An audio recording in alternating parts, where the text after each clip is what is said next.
Hour songs are lessons. Music ಇಂಡಸ್ಟ್ರಿಗೆ ನಾವು ಮಾಡಿದ ಸಾಂಗ್ಸು ಒಂದು ಪಾಠ. ಇವತ್ತಿಗೂ ಆ ಸಂಗೀತ ಯಾರೂ ಮಾಡೋಕ್ಕಾಗೋದಿಲ್ಲ, ಇನ್ನು ಮುಂದಕ್ಕೂ ಮಾಡೋಕ್ಕಾಗೋದಿಲ್ಲ. ಅದು ಹಂಗೆ ಅದು ನಾನು ಪ್ರತಿ ಸಲ ಹೇಳ್ತೀನಿ, ಇನ್ನೋಸೆನ್ಸ್ ಆ್ಯಂಡ್ ಬ್ರಿಲಿಯನ್ಸು ಸೇರಿಕೊಂಡು ಆ್ಯರಗೆನ್ಸಿಂದ ಮಾಡಿದ್ದಂಥ ಸಾಂಗ್ಸ್ ಅದು. ಹುಚ್ಚುತನ, ನಮಗೆ ಏನೋ ಮಾಡಬೇಕು, ಹುಚ್ಚುತನ. ನಾನು ಹುಚ್ಚಿನ ಥರ ಬರ್ತಿದ್ದೆ, ಹುಚ್ಚಿನ ಥರ ಮಾಡ್ತಿದ್ರು. ಸೊ ಎರಡು ಹುಚ್ಚರು ಸೇರಿದಾಗ ಆಗಿದ್ದೆ 16-17 ಇಯರ್ಸ್ ಜರ್ನಿ ಅದು. ಸೊ ಆ ಜರ್ನಿನ ನೀವು ಇಡೀ 4 ಅವರ್ ಅಲ್ಲ ರೀ, 40 ಅವರ್ ಕೊಡಿ, 40 ದಿವಸ ಕೊಡಿ, ಎಷ್ಟು ಮಾತಾಡಿದ್ರೂ ಸಾಲೋದಿಲ್ಲ. ಒಂದೊಂದು ಸಾಂಗ್ ಕ್ರಿಯೇಟ್ ಆದಾಗಲೂ, ಒಂದೊಂದು ಸಾಂಗ್ ಆದಾಗಲೂ ಕೂಡ ಒಂದೊಂದರಲ್ಲಿ ಹಿಂದೆ ಒಂದೊಂದು ಕಥೆಗಳಿದೆ. ಅಷ್ಟು ಸುಲಭವಾಗಿ ಉಟ್ಕೊಂಡಿಲ್ಲ ಅದು. ಇವತ್ತು ನಮ್ಮ ಸಾಂಗ್ಸಿಂದ ಜರ್ನಿ ನಡೆಯೋದಿಲ್ಲ. ಯಾವ ಕಾರು ನಮ್ಮ ಸಾಂಗ್ಸಿಂದ ಓಡಾಡೋಕ್ಕಾಗೋದಿಲ್ಲ, ಸಾಧ್ಯನೇ ಇಲ್ಲ. ಅದು ಇಂಪಾಸಿಬಲ್. ಯಾಕಂದರೆ ಒಂದು ಸಿಟ್ಯುವೇಷನ್ಗೂ, ಪ್ರತಿಯೊಂದು ಸಿಟ್ಯುವೇಷನ್ಗೂ ನಾವು ಹಾಡು ಮಾಡಿದ್ದೇವೆ.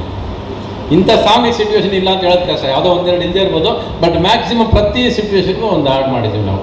ಸೊ ನಾನು ಬಾ ಅಂತ ಕರಿತಿಲ್ಲ ಯಾರನ್ನೂ, ನೀವು ಬರ್ತೀರಂತ ನಂಬಿದ್ದೀನಿ ನಾನು.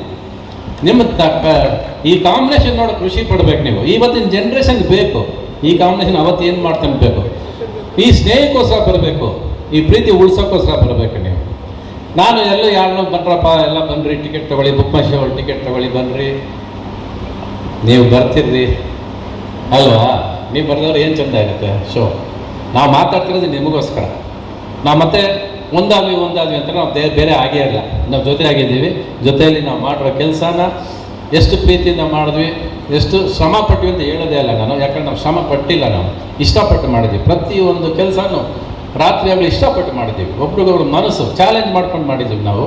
ಅದು ಇವತ್ತಿಗೂ ಅದೇ ಹಾಡುಗಳು ಇವತ್ತು ಮಾರ್ಕೆಟಲ್ಲಿ ಮೆಲ್ಕಾಗ್ತಿದೆ ಅಂದರೆ ಅದರ ತಾಕತ್ತು, ತೂಕ ನಿಮಗೆ ಗೊತ್ತಿರಬೇಕು. ಸಾರ್ ಹೇಳಿದ್ರೆ ಇವತ್ತು ನೀವು ಮಾತುಗಾರ ಅಂತ ಅಲ್ವಾ? 45 ವರ್ಷ ಆದಮೇಲೆ ಮೈಯಲ್ಲಿ ತೂಕನೂ ಜಾಸ್ತಿ ಆಯಿತು, ಮಾತಲ್ಲಿ ತೂಕನೂ ಜಾಸ್ತಿ ಆಯಿತು, ಎರಡೂ ಒಟ್ಟಿಗೆ. ಸೊ ಅದು ಜರ್ನಿ. ಇನ್ನು ನಾಗೇಶ ಇವನ ಹತ್ರ ಜಗಳ ಆಡ್ಕೊಂಡೇ ಶುರು ಆಗೋದು ಪ್ರತಿ ದಿವಸ. ಅವನು ಹೆಂಗಾಗಿದೆ ನೋಡಿ ಇವತ್ತು, ಡಬಲ್ ತೂಕ ಆಗೋದು ಅಲ್ಲದೆ ಮಾತೇ ಇಲ್ಲ ನನ್ನ ಮಗಂದು ಇವತ್ತು. ಫಸ್ಟ್ ಫಿಲಿಮಿಂದನೇ ಹೇಳ್ತಿರೋದು, ಜಗಳ ಆಡ್ಕೊಂಡೇ ಶುರು ಆಗೋದು ನಮಗೆ. ಇದು ಆ ತುಂಟತನ, ಆ ಜಗಳ ಇವತ್ತು ಹೆಂಗೆ ಕೂತಿದೆ, ಹೆಂಗೆ ಮಾತಾಡ್ತೀವಿ, ಆ ಜಗಳ ಅಲ್ಲ ಅದು. ಅದೊಂದು ಪರಸ್ಪರ ಸ್ನೇಹ ಉಳ್ಕೊಂಡಿರುತ್ತೆ, ಪ್ರೀತಿ ಇರುತ್ತೆ. ಆ ಜಗಳದಲ್ಲಿ ಕೂಡ ಒಂದು ಪ್ರೀತಿ ಸ್ನೇಹ ಉಳ್ಕೊಂಡಿರುತ್ತೆ ಅನ್ನೋದಕ್ಕೆ ನೀನೊಬ್ಬ ಸಾಕ್ಷಿ, ನಮ್ಮಿಬ್ಬರು ಜರ್ನಿನೂ ಸಾಕ್ಷಿನೇ ಅದಕ್ಕೆ.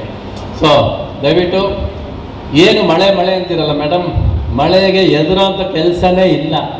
ಮಳೆ ಬರ್ದಂದರೆ ನಾವು ಸ್ವಾತಿ ಮುತ್ತಿನ ಮಳೆಯನ್ನು ಎಲ್ಲಿ ಮಾಡ್ತಿದ್ವಿ, ಪ್ರೀತಿ ಎಲ್ಲಿ ಮಾಡ್ತಿದ್ವಿ, ಚಿಟಪಟ ಸಾಂಗ್ ಎಲ್ಲಿ ಮಾಡ್ತಿದ್ವಿ, ಮಳೆ ಅದು ಸಾಂಗ್ ಮಾಡಿದ್ವಲ್ಲ. ಅದು ಎಷ್ಟು ಸಾಂಗ್ಸ್ ಮಳೆ ಇಲ್ಲದೆ ರವಿಚಂದ್ರನ್ ಸಾಂಗ್ಸೇ ಇರ್ತಿರಲಿಲ್ಲ ಒಂದು ಕಾಲದಲ್ಲಿ. ರವಿಚಂದ್ರನ್ ಮಳೆ ಸಾಂಗ್ಸು, ರೊಮ್ಯಾನ್ಸ್ ಸಾಂಗ್ಸ್ ಅಂತ ಇರೋದು. ಪ್ರೇಮ್ ಲೋಕದಲ್ಲಿ ನಾವು ಪ್ರೇಮ್ ಲೋಕ ಶೂಟಿಂಗ್ ಮಾಡ್ತಿರ್ಬೇಕಾದ್ರೆ ಕುದುರೆಮುಖದಲ್ಲಿ ತಂಪು ಹೆವಿ ರೈನ್ಸು, ಕ್ಯಾಮ್ರಾಮನ್ ಎಲ್ಲ ಗಾಡಿ ಒಳಗೆ ಚಳಿಯಲ್ಲಿ ಕೂತ್ಕೊಂಡ್ಬಿಟ್ಟಿದ್ದಾರೆ. ನಾನು ಗಾಡಿಯಿಂದ ಇಳಿದು ಮಳೆ ನಡ್ಕೊಂಬಂದು ಎಲ್ಲ ಇದ್ದೀರಿ, ಮಳೆಯಲ್ಲೇ ಶೂಟಿಂಗ್ ಸ್ಟಾರ್ಟ್ ಅಂದೆ. ಸೊ ಆ ಥರ ಜೀವನ ಮಾಡಿದವನು. ಈ ಜನ ಮಳೆಗೆ ಎದುರೋದಿಲ್ಲ. ಮಳೆ ಬಂದರೆ ಒಳ್ಳೆ ಶಕುನ. ಮಳೆ ಬರೋದನ್ನ ನಾವು ಬರಬೇಡ ಅಂತ ಹೇಳೋಕ್ಕಾಗೋದಿಲ್ಲ. ಆದರೆ ಮಳೆ ಬಂದರೆ ಅದಕ್ಕೇನೇನು ಸೌಕರ್ಯ ಮಾಡೋಕ್ಕೆಲ್ಲ ಮಾಡಿಟ್ಟಿದ್ದಾರೆ. ಬನ್ನಿರಿ, ಮಳೆಗೆಲ್ಲ ಎದ್ಕೊಂಡು ಯಾಕೆ ಕೂತಿರ್ತಾರೆ.